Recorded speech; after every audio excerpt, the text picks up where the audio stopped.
In the market of Phuket, when it comes to buying property, there is a lot of confusion because there is a freehold or leasehold, and if you make a mistake, it's going to be crucial. And that's exactly what me, David, with IBG is going to break it down for you today. There was this guy who was living in Phuket for 7 years, and in the document, his name was there. It was everything official. But then it turned out the developer made a mistake when he was registering the foreign quota. So it's not surprising that one day he received a letter which was questioning his legal reasons why he's staying there. And that could be avoided with just 3 simple words: freehold, leasehold, company. Today, we're going to break down each of them for you to understand which one protects us, which one is just good on the paper, and which one actually fits you in your best scenario. We all know when people start to look at properties, number one question is not about location, it's not about price.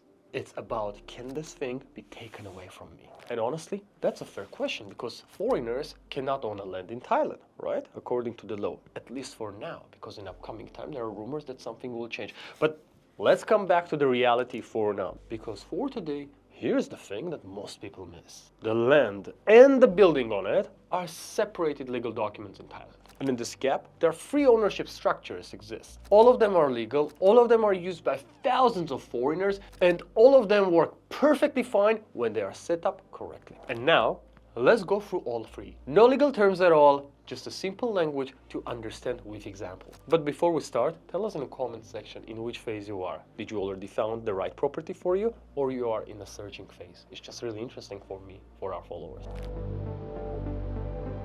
Let's start with freehold, because that's the closest thing what most people understand when we speak about owning a property. Freehold means full ownership, permanently. Your name is in the governmental registry. You can sell it, you can rent it out, you can give it to your kids as an inheritance. No conditions, without renewals, and no Thai partner needed. But there is one thing that changes everything, and this thing is not always mentioned up front. Freehold for foreigners is only available for condominiums. Not houses, not villas, only condos. And the Condominium Act lets foreigners to own only 49% of the condominium apartments. The remaining 51 must be held or belong to Thai nationals, to locals. This is called a foreign quota, and it's fixed for all buildings. When we pick the condominium, we first need to check, is there a quota available? And when the quota is available, we receive a chanot, the Thai equivalent of title deed document. Your name, the government registry, indefinite ownership. There is no stronger document in Thailand.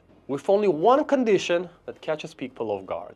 The money for your purchase must come from abroad in foreign currency and converted into Thai baht. And not from a local Thai bank account, but an international transfer, like wire, SWIFT, lots of options. And this is not just paperwork. It's your protection when you sell. When you eventually want to take your money out of the country, the bank will ask you a document which is called FET, Foreign Exchange Transaction Certificate, which proves that your fund came from overseas. No FET? Houston, we got a problem. Keep all your international transfer confirmations from day one. So there was this crypto guy who wanted to buy a condo with a full freehold title. And everything was correct. He had been living in Thailand for years. Everything was correct. He had been living in Thailand for years and he had a lot of money in his bank account, so he decided to make the transfer from there. 3 years later, he is deciding to sell and wire the proceeds back home. And here, when the bank asks for FET, he doesn't have it, because it doesn't exist. The payment came from local account, not from a foreign account. So we eventually sorted it out, but it took like months, lawyers, and it costed him way more than he was planning to spend. So just to avoid this problem, I'll repeat one more time. Keep all your transfer confirmations with you from foreign account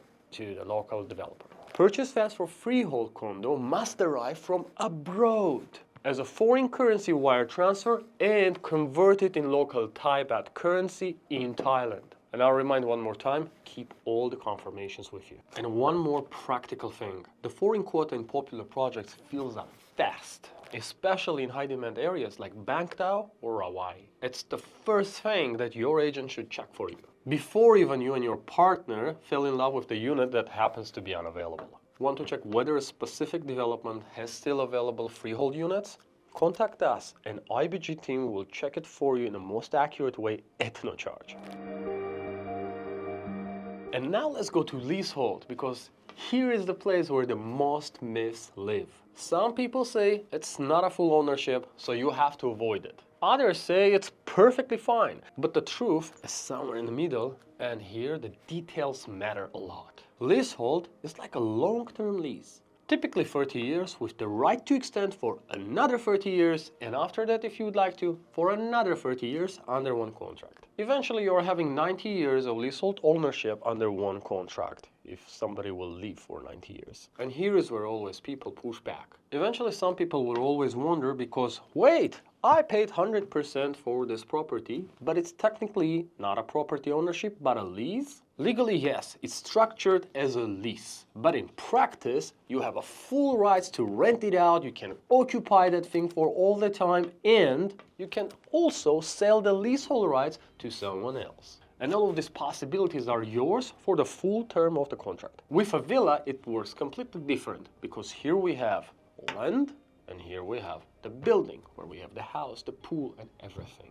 This all is fully yours, but the land underneath is a lease. For most people, it's completely workable, and it have been practiced for decades. But there are two things that make the leasehold either a very practical decision or a very fragile one. And getting this wrong is where exactly people lose their money. First, it's registration. The leasehold contract must be registered with the land department. Not just signed between you and the seller, but registered with the government. And registered leasehold transfers automatically to any new landowner. And if the land changes its hands, sale, inheritance, whatever, the new owner is legally bound to honor your contract. An example now, there was this cybersecurity guy who decided to buy a villa on a leasehold. Beautiful contract, both parties signed, but it was never registered. It's simpler, cheaper, and smoother, the seller said. And 4 years just later, the land passed to original owner's family again. They had no interest about honoring the previous owner's agreement. So the cybersecurity guy took this to the court, which resulted in years of stress, and the settlement was significantly less than what have been invested. So the lesson here, an unregistered leasehold, it's not a leasehold. It's just a private agreement which has no protection, especially when the land changes hands. Second one, renewal rights. The contract must clearly say that you have the same exact rights to renew it with the same exact terms. And the renewal right should be registered alongside with the contract. But if the wording says in the contract that the renewal will happen with mutual agreement, just walk away. That's not a protection. It just simply means that after 30 years, the landowner can come and say no. And legally, this would be within his rights. Overall, leasehold is still a legitimate and very solid way to own a villa. Freehold for villa is not available for expats. And still, thousands of foreigners live under leasehold structure and no issues. And by the way, for those who have been already looking at properties, did your agent offer a leasehold, and is that the reason why you walked away? Just out of curiosity, write down in the comments your experience. It's really interesting. First structure, a Thai limited company. And let me be straight with you here, right? Because there are lots of dragons flying around this topic. The structure looks the following. You register a Thai company. Thai company buys the property. Property is yours because you are the director, and everything else that company owns is also belongs to you. It feels clean, smooth, safe, not so fast. Here is what actually happens. A Thai limited company always must have at least 3 shareholders. The foreigner can maximum own 49% of all shares of the company. And the remaining 51 must be held by Thai nationals. The company conducts real business activities, pays taxes, files accounts, and then it can own a land with no restrictions. And here we are, you ask me, so where the gray area starts? Most property companies are set up with Thai nominee shareholders. Simply Thai nationals who appear on the register, but they have no interest in your business. They are typically paid a small annual fee just to sign documents. So here is a story about this doctor who set up a company, found Thai nominees for his business through lawyer, of course, and got everything registered. Years go by, all smooth. Then one nominee passes away, and suddenly his relatives wants to understand what kind of company he was involved. It got resolved eventually through stress, through lots of money, through lawyers, but this doesn't have to be this way. Using nominee shareholders to circumvent the land ownership restrictions technically violates the Foreign Business Act. In practice, the majority of the structures operates for years without any issue.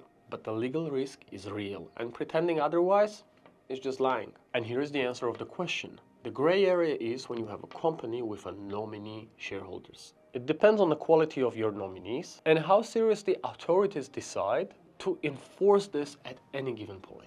And now, when a Thai company actually makes sense. When you are running a real business in Thailand, hospitality, rental management, services, and the property is part of that business. When you have a genuine Thai partner with a real stake in the business operations. Not just a signature, but part of business operations. In that case, that works cleanly. So if you're thinking about buying a villa and you're not sure about the structure which fits your specific situation, in IBG, we work with vetted Thai lawyers which can set up a consultation for you. So Thailand is not a place where buyers are unprotected. It's a place where you need to understand the rules. And the rules here are very clear, they function, they work, and that's exactly why tens of thousands of people continue till today buying a property in Thailand. Freehold, condos only, funds from abroad, and chinot on your name. Leasehold, the path of villas perfectly functions if you have renewal rights and registered contract. Without these two, it's over. Company path makes perfect sense if it's a real business and you have a real partner. With nominees, it becomes a gray area. And in all three cases, if you decided to do by yourself, a lawyer is a must, not an option. It's a part of the deal. Otherwise, if you would like to skip all these headaches and avoid all the risks, just contact our team with the link in the description and our experts will get in touch with you to understand what exactly you need for the right property investment and with no risks at all.